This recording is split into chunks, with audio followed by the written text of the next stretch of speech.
زیاتر لە 4 ساڵە حەوت باڵەخانی نیشتەجێبوون کە 84یەکەی نیشتەجێبوون لە خۆ دەکرێت لە قەزای شارە زوور تەواو بووە، بەڵام پێشوەرگرتنی لەلایەن حکومەتەوە بەشێکی زۆری کەرەستەکانی ناو شوقەکان براون یاخود شکێنراون و لە ئێستادا پێویستی بە تەرخانکردنی بودجەی دیکە هەیە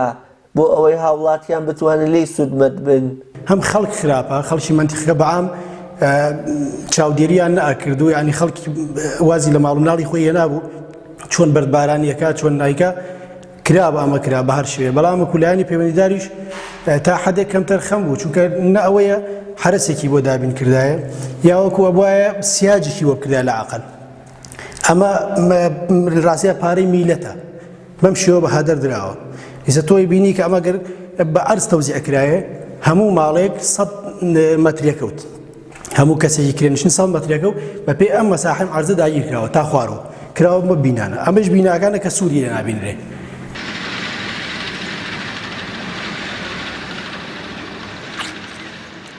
زۆرن ئەو یەکە نیشتەجێبووانی لە هەرێمی کوردستان بە بیانی قەیرانی دارایی بەندیوە ناچڵی جێهێڵراون، بەڵام ئەوەی ئەم یەکانە لە یەکەکانی دیکە جیا دەکاتەوە تەواوبوونی بوو لە کاتی خۆیدا، بەڵام بەهۆی کەم تەرخەمی لایەنی جێبەجێکار و لایەنی ئیداری قەزاکە نەتوانرا شوقەکان بپارێزرێت. دەیان خانەوادەی هەژار و کەم دەرامەت چاویان لەسەر تەواوبوونی ئەم شوقانەیە بۆ ئەوەی خەونی بوون بە خاوەن ماڵی خۆیان و ڕزگار بوون لە کرێنشینی ببێت. بەڕاستی ئێمە تا وەکو خۆم شخصی بەندە تا وەزیری ئاوادانکردنەوەش چوومەتە لای دەرخستەمان بۆ بردو لەگەڵ شارەوانی و ئەندازیارە بەڕێزەکانە چەندین جار دەرخستەمان بۆ کردو ئەخیر، بەڵام جوابەکان تا ئێستا وەکو پێویست نەبوو لە بەرەوەیەڵەن قەیرانە و ئەخیر مەحاولەشمان لە چەند هەفتەیەک لەمەوە پێش 1-2 هەفتە لەمەوە پێش کە سەر لە نوێ دەرخستەیەکی کاملمان کردوتەوە بە مفەسەلی کە زیاتر لە 419 ملیۆنی تێچێت کە مهندسمان لە سلێمانی و هێناوە بە یارمەتی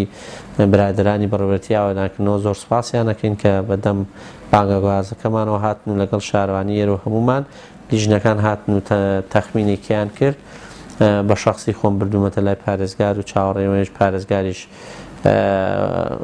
بەڵێ نێویاوەکە ئیشی لەسەر بکا وەکو باقی شوقەکانی تر ئەوەی سیتێک و زرگوێت لەگەڵ سەرۆکی حکوومەت و جێگری سەرۆکی حکوومەتە بەو هیواین کە بتوانین ئەنجامێکمان دەستکەوێ و تا بتوانین ئێمەش لە ئایندەدا بەسەر هاوڵاتیانە دابەشی بکەین و سوودمەند بندی.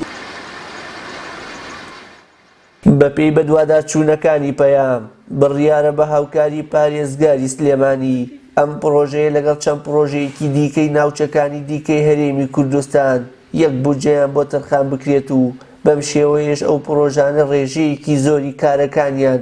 تەواو بکرێت. شیار محەممەد، کەناڵی ئاسمانی پەیام، قەزای شارە زۆر.